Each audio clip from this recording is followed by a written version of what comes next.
You are listening to Feed 44, the official podcast channel of the Center for a Stateless Society.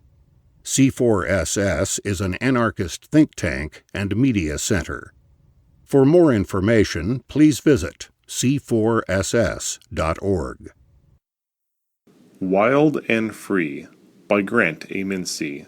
Posted on June 30th, 2015 on c4ss.org and read by Thomas J. Webb.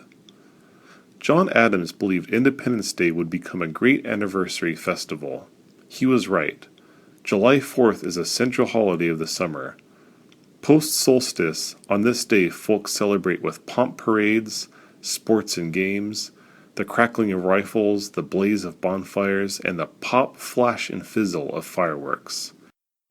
It is a fun day, a great day, full of cheer and a collective expression of solidarity.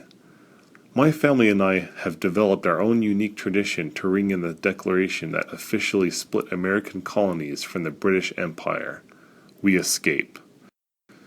We wake early, pack our gear, water, cold beers, fried chicken, cheese, and fruits, brew some coffee, and with a caffeine high we hop in the family wagon and make our way to a national park.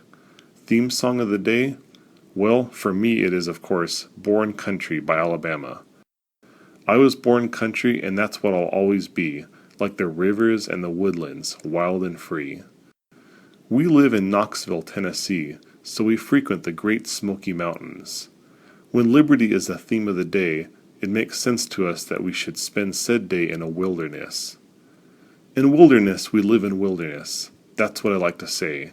We live in liberty, absent of control and administration from the hierarchies that organize human civilization.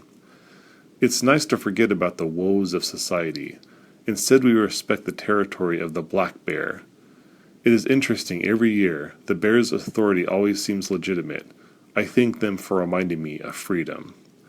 I love wildlands. I admire wildlands because of their refuge. They remind us of what makes life worth living, liberty. Among the mixed deciduous forest, under a canopy of poplar, oak, hemlock, and spruce, a rich harmonious chorus of leaves, wind, insects, small mammals, larger beasts, trickling springs, roaring rivers, and childlike laughter fills the forest.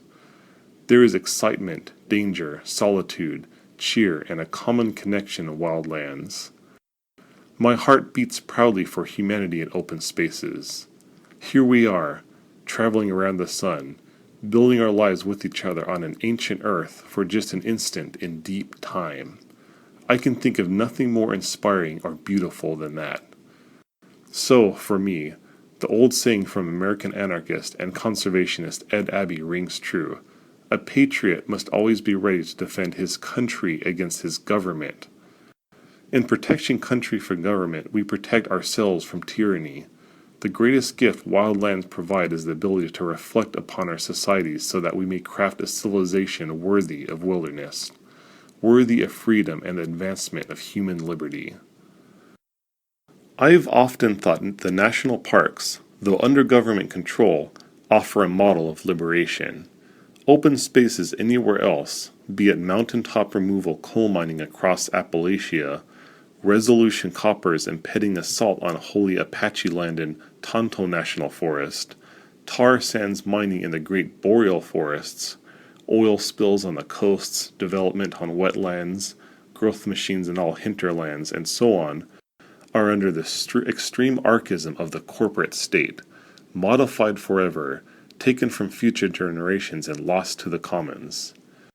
National parks were secured by a grand preservationist movement. These naturalists did not much care to talk about what governments ought to do, but rather what they ought not do. Environment achievement was obtained by pronouncing the splendid beauty of natural ecosystems, the challenge of facing nature, and the innate need to protect wild spaces. We have a right to claim our governance. Thus we have a right to preserve our common lands. National parks are a reflection of this, one step closer to reclaiming the commons. On the 4th, let's celebrate country, but turn our backs to the state.